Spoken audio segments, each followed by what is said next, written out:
Hey everyone, I hope you are having a wonderful day so far. I am just dropping this special little clip into all the episodes. So, no matter what episode you're listening to, this is actually pretty current as of July 2024. I wanted to come on here and just say a big thank you to Earworthy because the Life Shift podcast was just named the best overall podcast of the year in the first Earworthy Independent Podcast Awards. And you've probably seen some articles written about the Life Shift podcast before, written by Earworthy. And now he is launching from his online publication, he is launching these yearly winners of independent podcast awards. And these are specifically for indie podcasters. We are those that wear all the hats. We create the show. Some people write the show. We're producers, sound engineers. We troubleshoot all the tech. We do any kind of research if we need to. We host the shows. We distribute the shows. We do all the things that relate to our shows because we love it. And it's so nice to see my name in a list with some other amazing podcasts like Multispective, which won Best Life Lessons Podcast. Salad with a Side of Fries won Best Health Podcast. Bippity Boppity Business won Best Business Advice Podcast. And there are so many more. And so I just want to come on here and say thank you to Earworthy for not only doing these awards every year and just honoring some of us indie podcasters that sometimes feel like we're just shouting into the void, but we're not. We're just doing what brings us joy, and hopefully through that work it brings other people joy. In my case, for the Life Shift, I hope that each episode finds the ears that needed to hear it the most so that they feel a little less alone in their circumstance. But also, Earworthy writes all these amazing publications pretty much weekly, every week, every weekday, I should say, where he writes on Blogger, Medium, Substack, Tumblr, Vocal, Many Stories, and for other places. And he really just highlights the independent podcasters.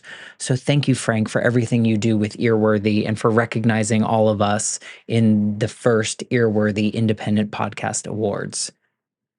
If you'd like to read more, please head to medium.com/EAR hyphen WORTHY. Thanks again and enjoy this episode. This episode is sponsored by my friend Tracy and my friend Emily, who are both sponsoring 2 episodes a month on the Life Shift podcast Patreon feed. Basically, that is a member support, and that's just helping to contribute to the production costs and anything that I need to keep the show going. As you know, I do all of this myself, and so sometimes I order software or hardware to make the show better than it is the day before. And so if you want to directly support the show, please reach out to me or go to patreon.com/the Life Shift podcast, and you can find out all the information there. Thank you so much for your support, and without further ado, here's the intro to the episode. I played the piano. I like classical music. I wasn't into sports. I just didn't feel like a part of things. And I always felt that my parents, as refugees, had been cut off at the knees. So they weren't really tethered to the earth, that, a wind could come along and blow them away. Today's guest is Dena Rueb Romero. Dena's story is one of resilience, identity, and the search for belonging. Growing up as the child of German Jewish refugees in Hanover, New Hampshire, Dena navigated the complexities of historical trauma and personal identity in a way that's both moving and truly insightful. In this episode, Dena shares her journey of uncovering her family's past, the impact of the Holocaust on her parents and herself, and the emotional process of writing a memoir to preserve her family's story. We explore how the traumas of the past have shaped her sense of self, the challenges she faced in feeling different from her peers, and the profound moments of connection she found along the way. Dena's story is a testament to the enduring impact of history on our lives. We discuss themes of loss and resilience and the power of storytelling in finding one's roots and giving her the sense of belonging. So, without further ado, here is my conversation with Dena Rueb Romero. I'm Matt Gilhooly, and this is The Life Shift, candid conversations about the pivotal moments that have changed lives forever.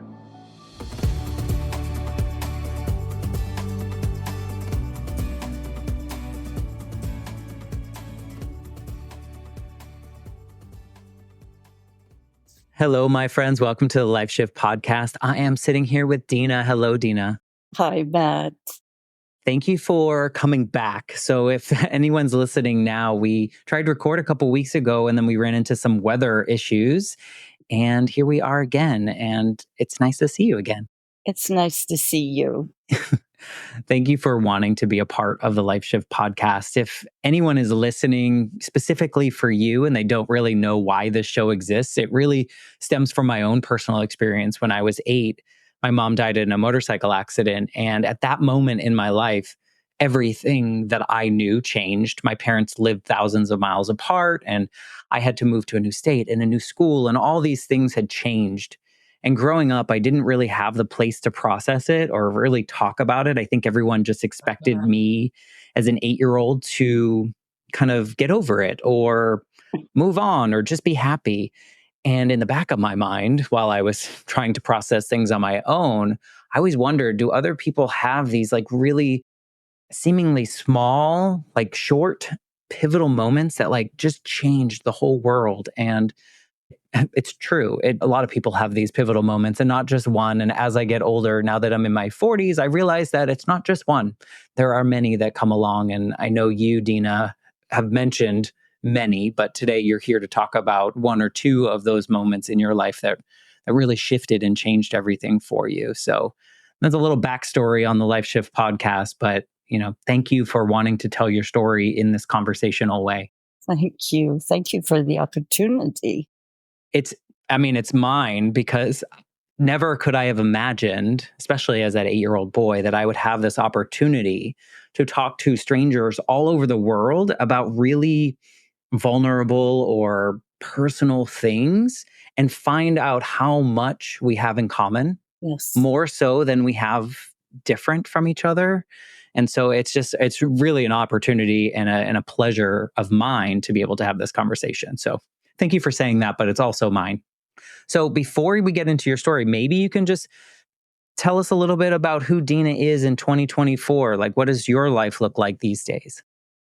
Well, I am a retired social worker. I'm 75 years old. I have a wonderful partner in my life. I'm grateful to him for his technical assistance to get me on this program. I live in Hanover, New Hampshire, which is actually the place where I was born. But I did leave. And I've had I have a pretty busy retirement and trying to figure out how to slow it down a little bit. So that's me in the present. Yes, I remember when we pretend recorded last time before, you were telling me how much you actually do in your retirement, and it was like a long list of things that you are involved in and that you take part in. So I can imagine the want to slow down a little bit. Yes. The biggest activity that I have had for the past, I don't want to even think how many years, is writing a book. And the good news is the book came out in May. And now I've been trying to publicize it a bit. It's not my favorite activity. I am not a marketer, but I've so far had good fortune that people have been interested in the story. And I don't know if it's selling or not. I didn't do it to make money. I did it to tell a story. And now it's out.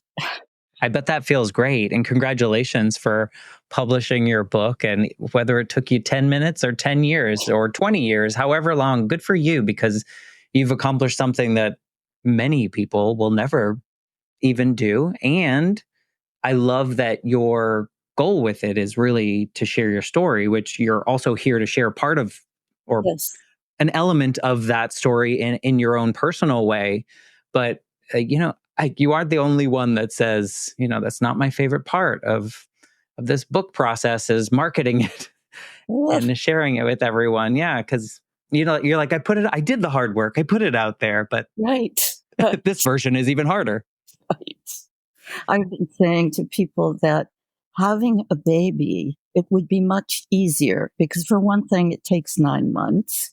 And for another thing, it's a natural process.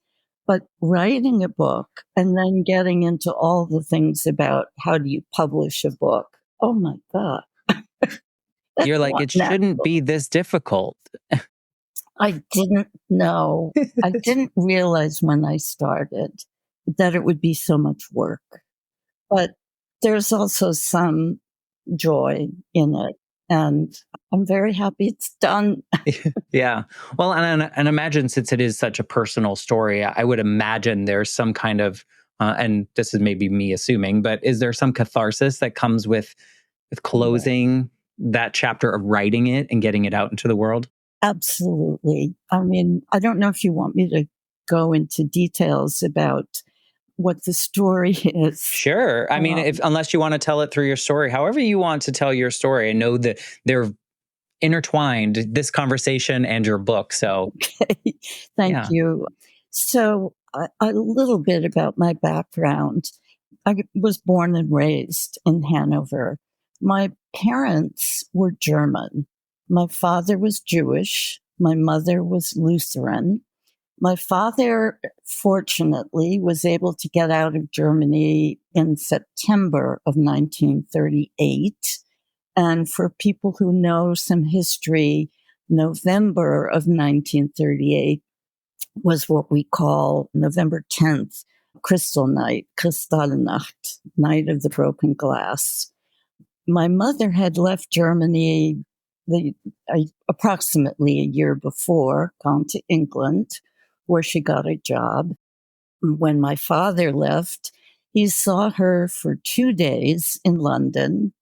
Then he took the boat to New York and in 1939 was offered a job in Hanover. So my parents weren't together until, and they weren't married because they couldn't marry in Germany. They reunited in February of 1946. Oh, wow. That's quite a They gap. were apart all that time. And regrettably, I mean, the sad part of the story is my father was unable to get his parents, his sister, and her husband out of Germany. So they were lost in the Holocaust. And growing up in Hanover, there weren't a lot of people who came from the same background when I was growing up. There was a very small Jewish community, unlike now, where we actually have a synagogue. Then we didn't. We had a traveling rabbi who came up, I think it was every 2 weeks. And I think I was the only Jewish student, or at that time I identified as Jewish, in my class. With you being kind of the only person or one of the few people of Jewish faith, did that make you feel different than other people?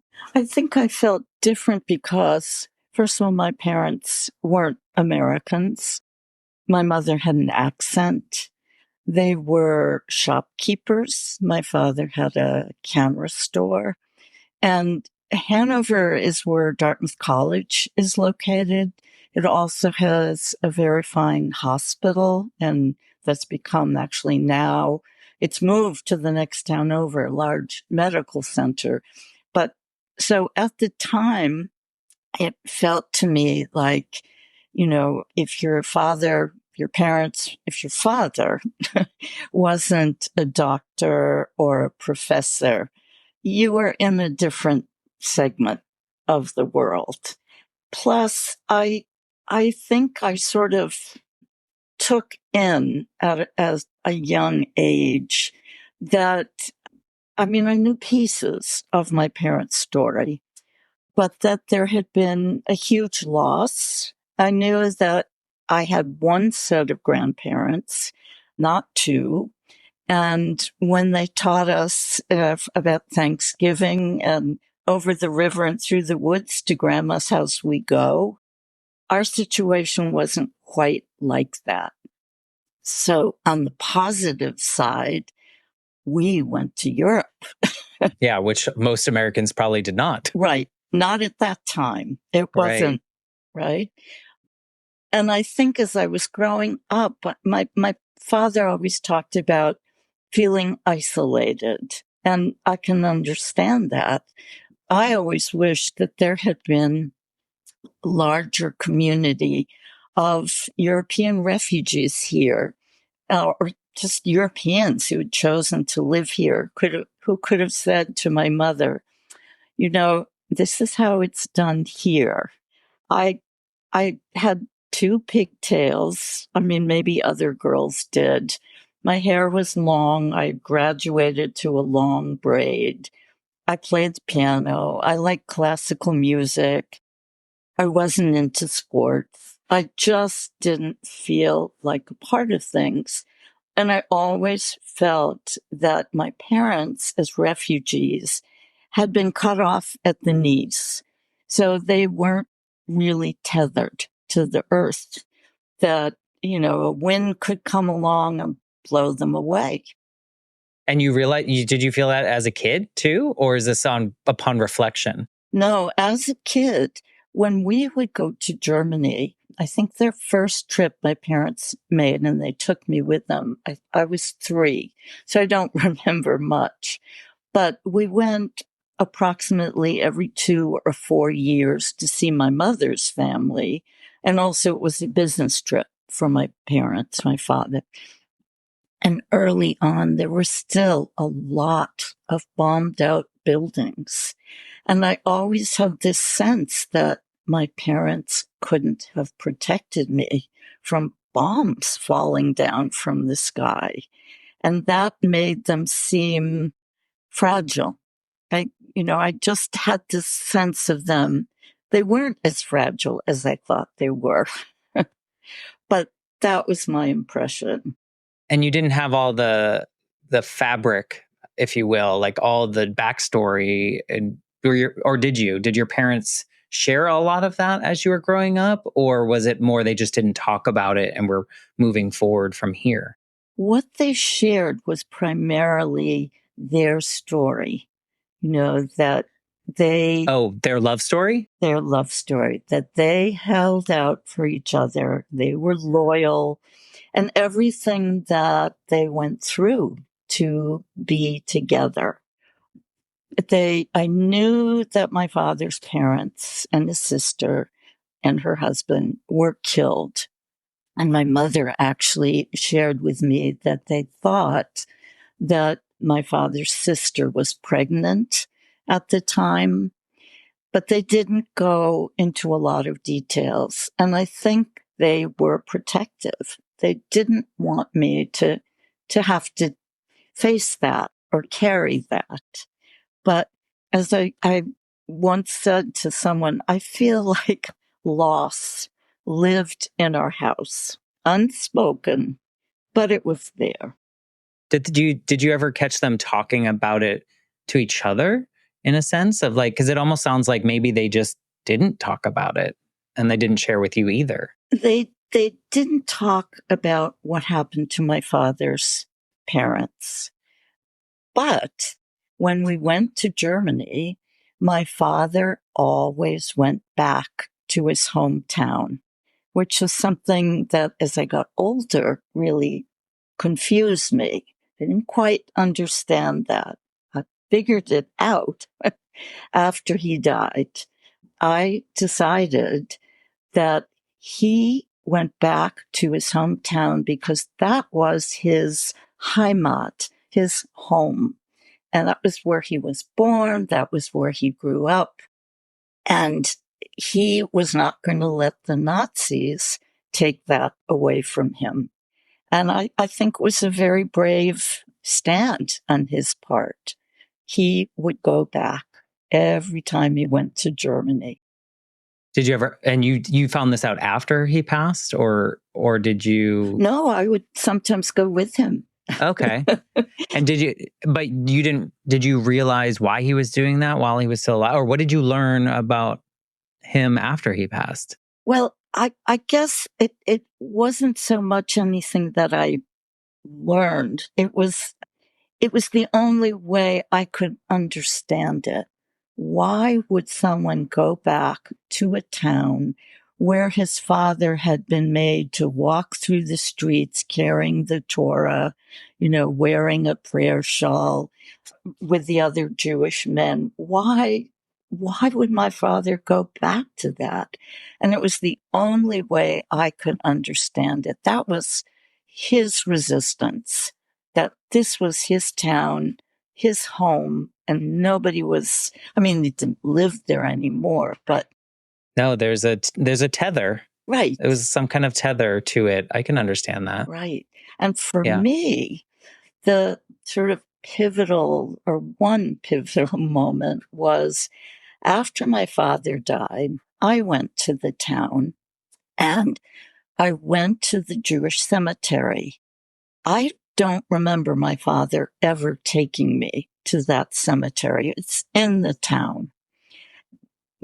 My aunt accompanied me. This is one of my mother's sisters. And in the cemetery, I saw graves of my my great grandfather and great great grandparents. That was a pivotal moment for me because I saw that I had roots. My family had roots, and they were deep roots. They went far back into the past. And that was, it was a very special moment for me to see that. Because all growing up, you kind of didn't feel like a part of something bigger? Well, I didn't feel is that anchered, Yeah. It wasn't, when you learn about New Hampshire didn't anchor you. No. When you learn about the Holocaust, you learn about Nazis coming and getting people in the middle of the night and taking them away. I had nightmares about that because I didn't think my parents could have protected me. That was what happened. They couldn't protect their children. So it was, and I was going to say there was a sense of insecurity. And I think my father, in coming here, he had no money. He really didn't have a leg, a foothold. He had to create that for himself. And I think there was always a certain level of anxiety. Am I going to make it? Am I going to make it? So, yeah. I wonder if have you ever thought of the fact that they were so resolute in coming over and leaving and escaping and getting here in its own way was protecting you, even though they didn't know you were coming? Well, that's an interesting question. I wasn't born till 1948. So I don't know what they thought of me before, but I do think they did their best to give me a good childhood, to keep me safe, and not to load or burden me with the things that had happened to them. So when you saw your family in this graveyard representation of your family and where they are buried, and that gave you a sense of like existence in a way, like you knew that these people lived way before you and they went through a lot more, and now there was something to like tether yourself to. Yes, in a sense. exactly. And especially since my father's parents have no graves, but there were graves. So of their parents, right? Or their great or their grandparents? So it was my father's my father's grandfather and his great grandparents.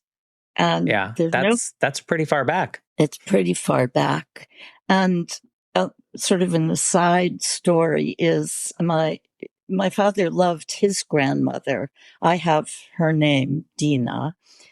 When she died, my father was in the States, and his parents didn't have the money to have a tombstone made for her. And also probably the tombstone maker wouldn't have made one anyway because he wouldn't work for Jews. So in my father's hometown, there is an amazing group of people, and they have been quite active in researching the Jewish history of that town. And they've done a lot of wonderful things. And one of the things they did last year, I think it was the 85th anniversary. I'm not good with numbers, of my great grandmother's death. And they had a marker. They paid for a marker with my great grandmother's name and dates, and it's in the cemetery, in the Jewish cemetery, which is quite something very special. It is important to have those, like, you existed, not you, but like she existed. She was a full human being, and we need to represent this and not just disappear into the ether as a lot of lack of records kind of create for so many families, in the sense of like, no, they existed. They were people. They were fully formed humans and need to be remembered. And I can imagine how, I mean, separate from the side story of your great grandmother, but just like seeing that and going, okay, these were real people. And I may not have heard all the stories about them, but they are part of me. Right. Right. How did that change you? Like, did you walk in the world differently? Did you feel like a different type of person at that point? Probably not to the degree that I feel now. I just wanted to go back and say I really loved what you said about, the confirmation that these people lived, that they were on the earth, because I have this, until that time, my family, in my head, they were victims.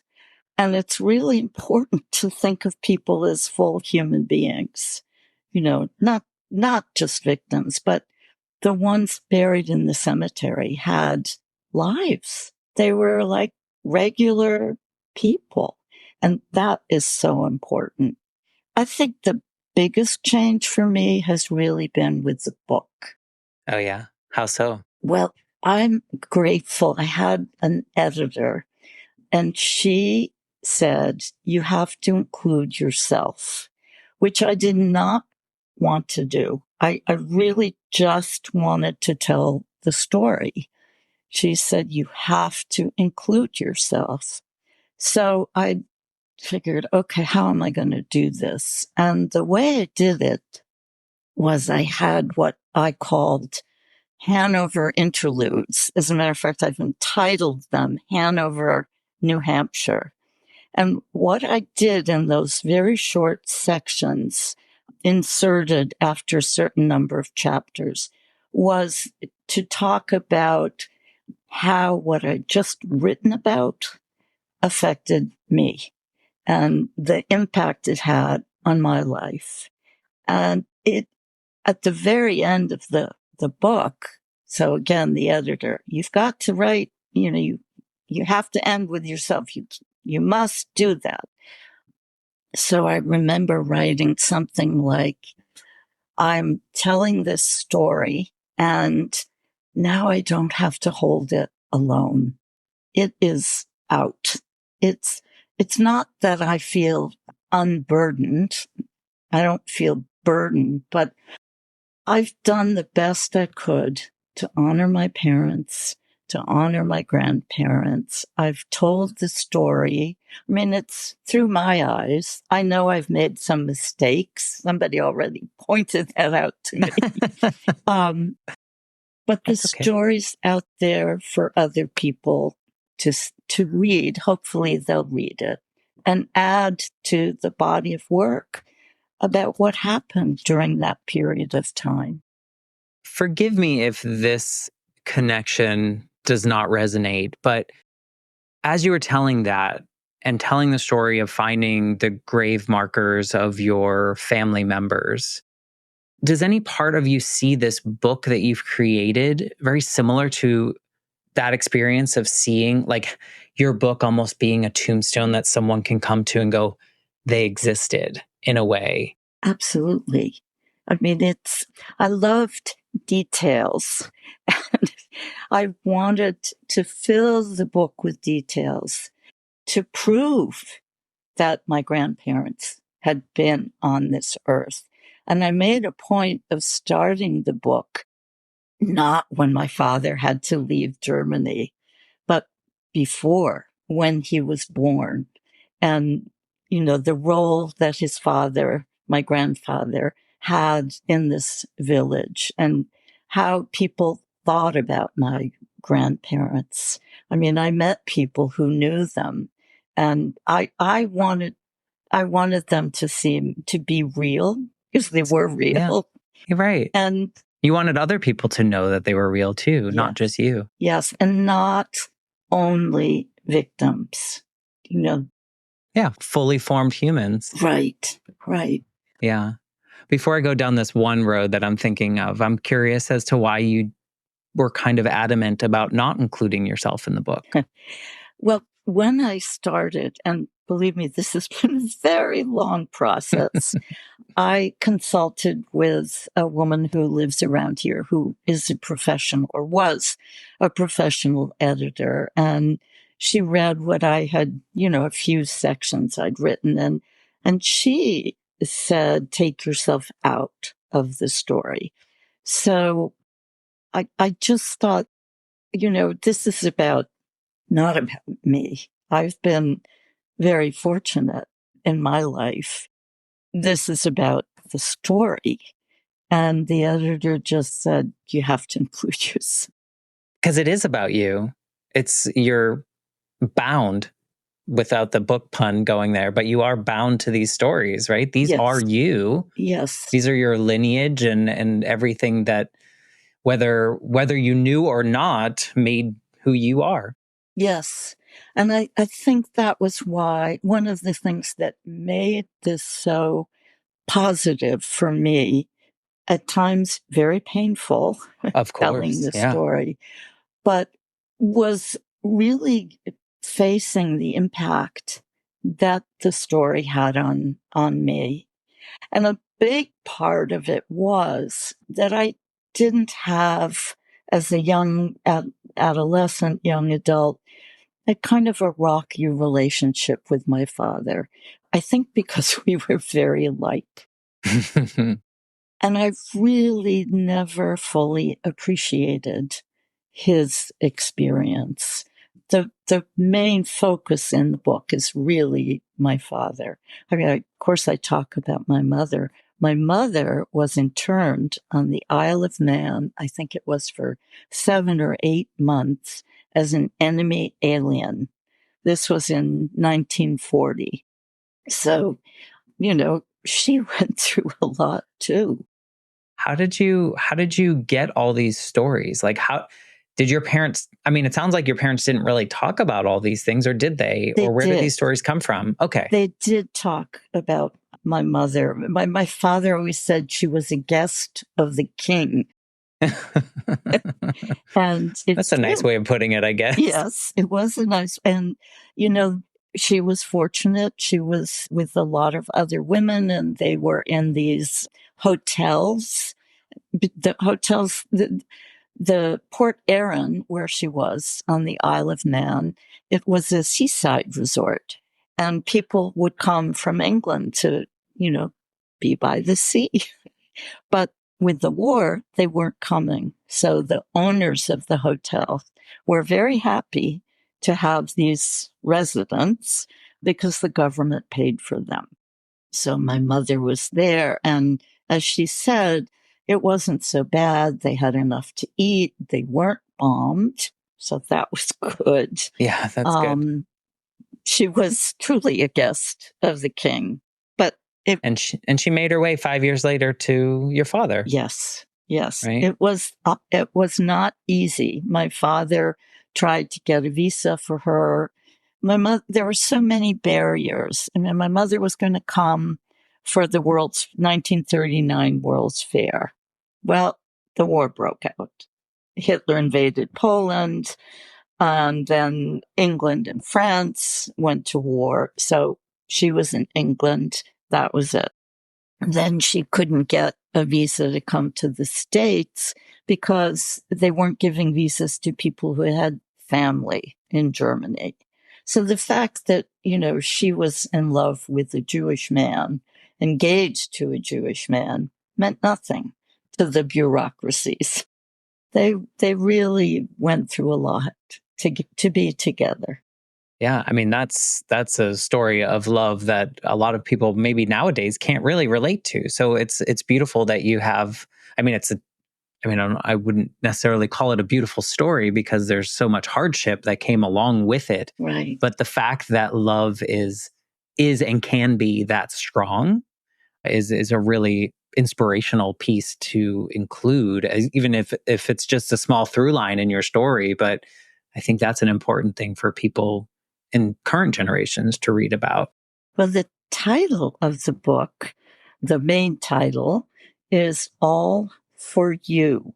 And that comes from when my mother left in, I think it was July of 1937, when she left Germany to go to England, not speaking a word of English, but she was going to work in an English family as a nanny. My father saw her on the train platform where she had to change trains. And they couldn't acknowledge each other. It was too dangerous. By 1935, Hitler had these racial purity laws. So Aryans and Jews couldn't marry. My mother could no longer work in Jewish homes because she was a young woman under 45. So they couldn't acknowledge each other. But on the platform, my father walked by and passed a note to my mother. And the note said, All for You, in his handwriting. And then it had a very small photograph from a contact sheet. We don't have contact sheets now, but when there were negatives and you'd put the negatives. So a little tiny picture of him, no signature, All for You. And that was it. As he would write that to her, I do everything for you to get you here. Fulfilled that promise. Yes. It took a while, Yes. but he fulfilled that promise. And I mean, it's such a beautiful thing for you to be able to, and there's so many layers, but to be able to put all of this for your family's legacy in one place for people to read about, whether they're in your family or not. Right. Because I think it paints the picture of what so many families probably experienced in one way or another around that time. It's like your story is unique to you, but also there are probably so many through lines that other people, their families have gone through and can connect with as well. Would you agree? Absolutely. That even though unique, it's similar? Absolutely. One of the main focuses of the story is what life was like for my father. First of all, to have to leave home, in his early 30s, to have to start all over again, to have very little financial support from anybody, and to go off to this place. At that time, I think it was a 6-hour train journey from Grand Central Station to Hanover, to this WASP town where there were very few Jews. He was a refugee. And one of the things, when people have asked me, what do I hope people will take from the book? Besides wanting to tell the story and add to the story about what happened during this time period, and tell about, what happened to a Jewish family in Germany, I also very, very much hope that people will find some empathy for refugees, that the people at our southern border I think 99%, this is my figure. I'm This not is your coming number. from, I haven't read a statistic. But why would people leave their homes and go through so much to get here? Because they're fleeing persecution, economic difficulties. I mean, I think we need to have some empathy and not just say, go away. So I mean, make a really great point that although an older story, if you will, through your family, it's current in a weird, scary, terrible way. It can be very current and understandable from 2024, Right, which it shouldn't be. right. And I don't know if I'm allowed to say this on your program, but the research I was doing about what happened when Hitler came to power, it was during the presidency of Donald Trump. And there were so many parallels. And I know people say, don't make that comparison. This is not Germany in the 30s. It was very hard not to make the comparison. Very. Especially as you were diving into, the specific stories and your family and all the things that they had to run from. And then you see similar things happening in current times. And it's hard to not see parallels. And that is you can make whatever connection you want to make. And as we all should be, because we are in a country that is supposedly allowing us to feel however we want to feel and support whatever we want to support. And I think I would not discount things that you make parallels to because they are very real. Yes. And if they're not real for other people, then that's because they haven't seen that personally yet, and hopefully they don't. But, for people like you that in your family that have experienced these things and you firsthand experiencing some of these things as well, that is your connection to make, and that is fully valid. When Trump was talking about registering Muslims, I mean, that was a real trigger for me. And I made a decision, which was I would go register as a Muslim. We don't do that in this country. We don't register people by religion. So that was, and I was very gratified on a Facebook thing. I saw another rabbi, a rabbi, I'm not a rabbi, had said the same thing. If that was going to be passed, which thank God it wasn't, he was going to register. And I have a Good for very you. dear friend in New York City, and I had just read about people who had visas, Muslims, to come to the United States, and they weren't being admitted, and they were stuck at JFK. So I called my friend and I said, where's your lawyer? Can I get in touch with your lawyer? Because I thought, I mean, sometimes I'm a little, I have ideas that aren't always sensible. And my thought was, well, maybe if I offered to sponsor some of these people who were stuck at the airport, they could get in. I found out later at the end of the day that a lot of people from New York went to the airport to protest the fact that these people who, Muslims from, I don't even know which countries, who had visas, they had the right to be admitted. So my friend laughed that I was going to drive down from New Hampshire. Well, and I think you haven't said it on this version of our recording, but don't you do some social work, or don't you work with some groups of people, refugees maybe? I did for a while work You did, okay. with a refugee family. That's and great. I still want to do a little bit of work for the organization. It's an organization that helps refugees and people seeking asylum. So I really believe in what they're doing and want to help.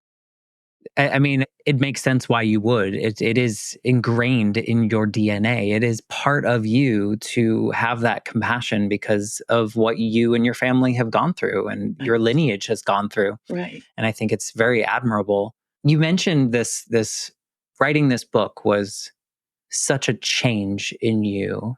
What do you think's, or not a change in you, but a pivotal moment in your life?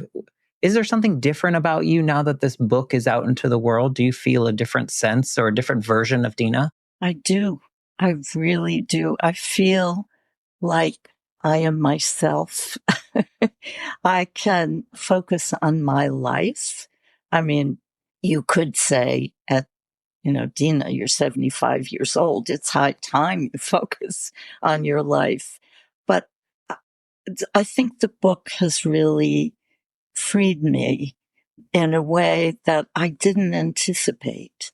I had no idea that it would be so freeing to put this story in paper. And then I've had some lovely experiences with people here.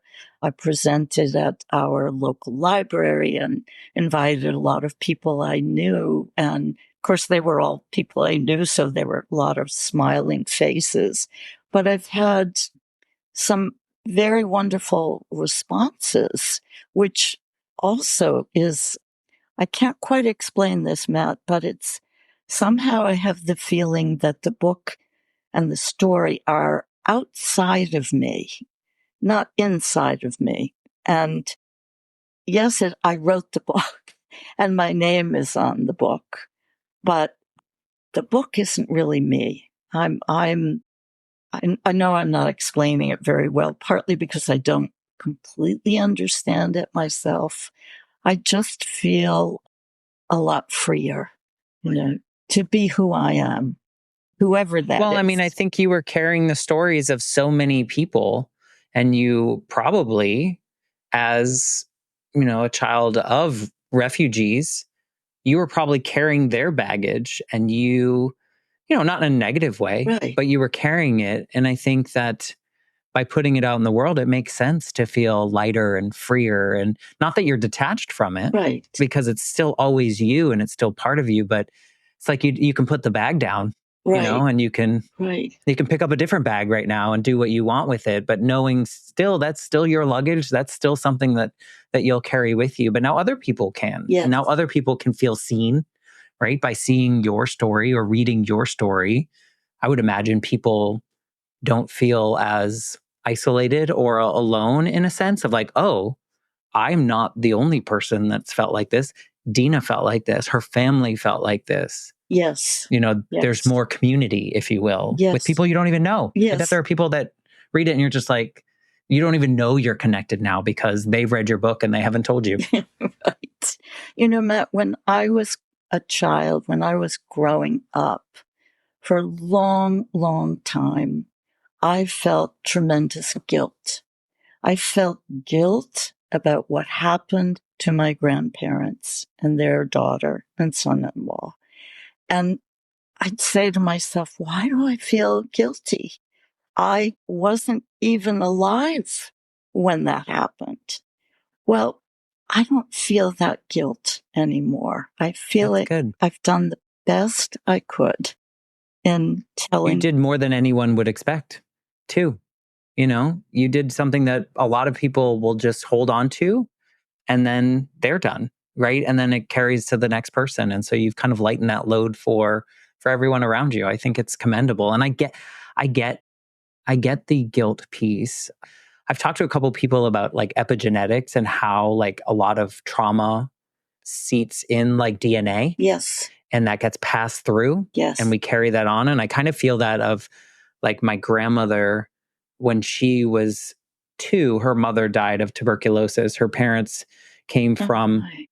Sicily and they came over to the United States. And then her dad was just not a great person. And her mom was like her life, basically. But she died when my grandmother was 2. And she carried that trauma with her throughout her life. And I feel like I took on some of that. And the more I learn about this, like lineage of DNA and how it kind of just passes through and we kind of take it, I Yes, love the idea that maybe you did too, but now you've found a way to lighten that load by telling the story, by letting it out, letting that trauma that you just held on to for, even though it wasn't yours, Right. you let it out for the world to hear. Absolutely.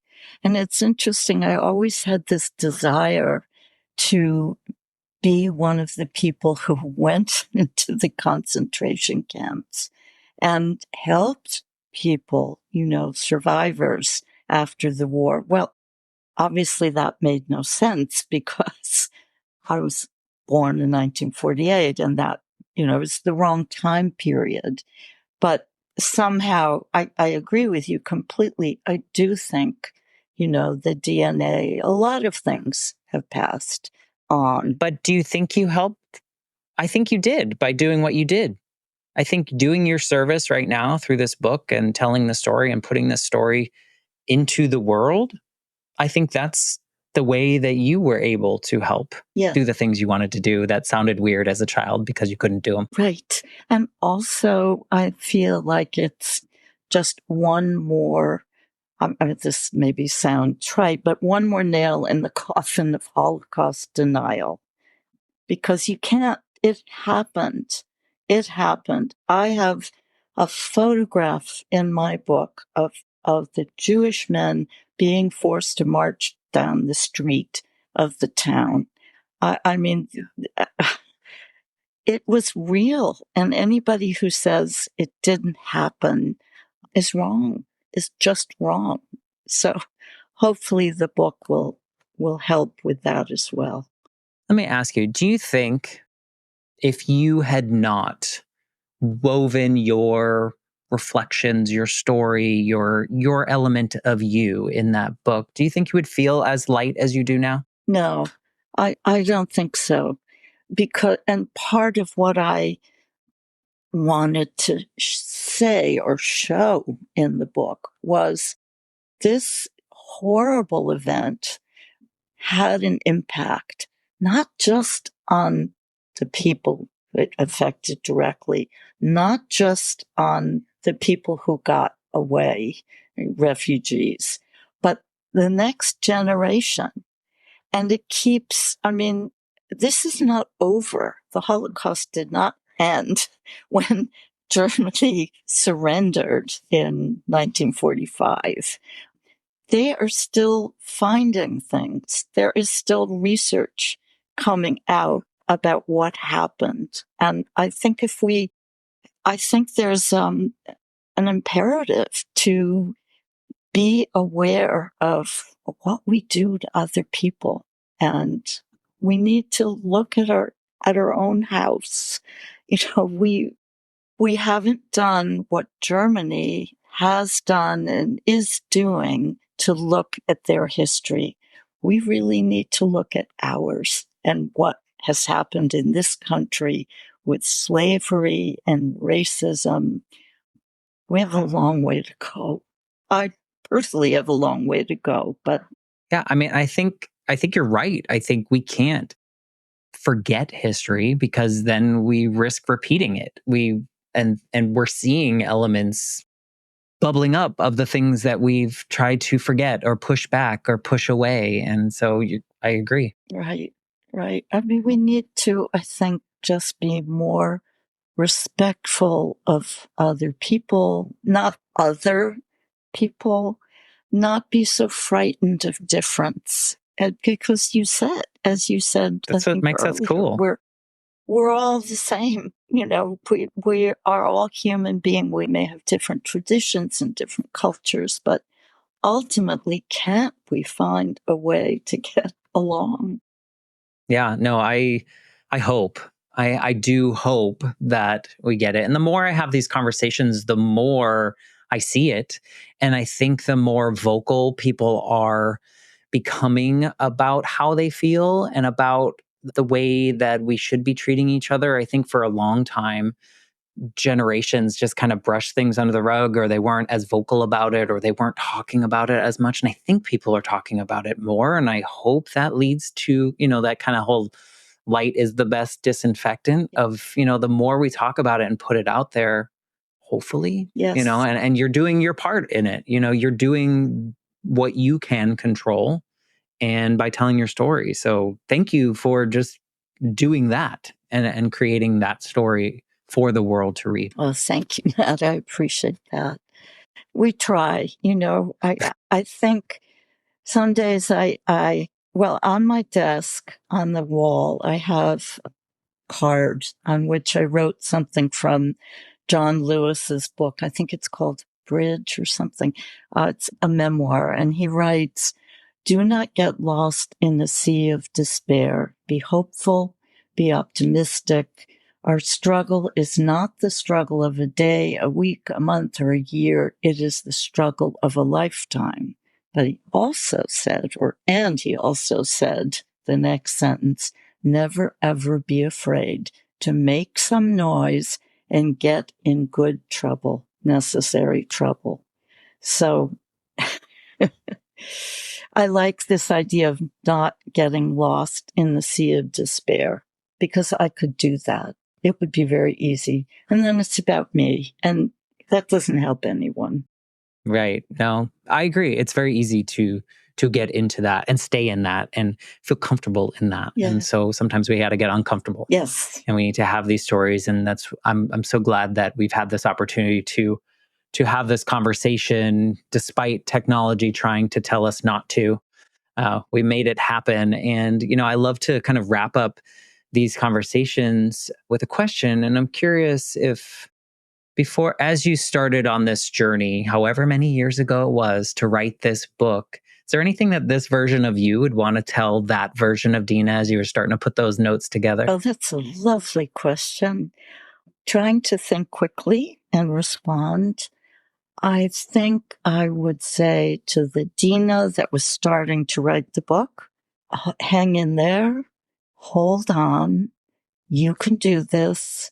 There will be difficult moments. There will be painful moments where you have to confront things that you'd rather not confront. But all in all, by the time you finish, you will have reached a place where you will have a better understanding, especially of your father, and an understanding of yourself that will allow you to live with yourself without guilt. Yeah. And feel free and get to this place of like letting some of it out and letting it live outside of you, I guess is kind of how you were describing it before. I think you probably wouldn't have believed yourself. You would have been like, oh, there's so much work. And how long is it going to take me? And those kind of things. But I think it's so worth it for you just to see you talk about it and how you feel it's changed you. If someone listening now wants to check out your book or connect with you, or what's the best way to do that, to get into your world? I'm embarrassed to say I don't have a website. And my resistance is because I don't think I'm going to write another book. However, I'm on Facebook. I believe it's Dena Rueb Romero, author. And if they're interested in the book, of course, it's been recommended that I say, ask a local independent bookstore to order it. And if that fails, Amazon. We will put the title and we'll put your Facebook link and everything in the show notes so people can easily Google the title and not go to the big place, but go to their local independent bookstore first. Yes. And if for some reason they cannot leave their house, then they can order it on Amazon and, read your story and connect with you in that way, and probably see a lot of similarities through their own lineage and the things that families go through, whether that's specific to the Holocaust and being a refugee or just being a family, Right. and seeing the stories that come about that. So thank you for just wanting to be a part of this life shift journey that I've been on and do it in this way. I just really appreciate you and your willingness to answer maybe weird questions. They weren't weird, Matt. And it has been an enormous pleasure to meet you, especially maybe meet you twice because of our technical problems that I had.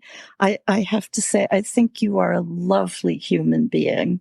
And Thank you. I suspect that, what your life experiences have contributed to make you the person you are. And that comes through in the questions. And so maybe one day we'll meet.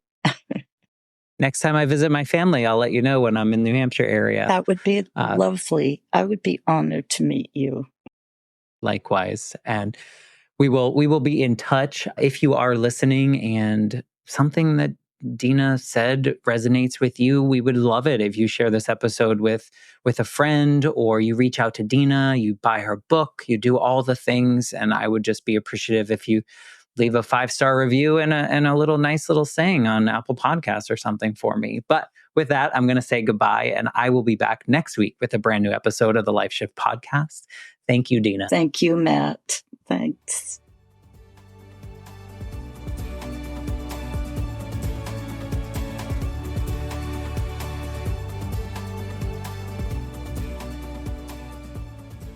For more information, please visit www.thelifeshiftpodcast.com.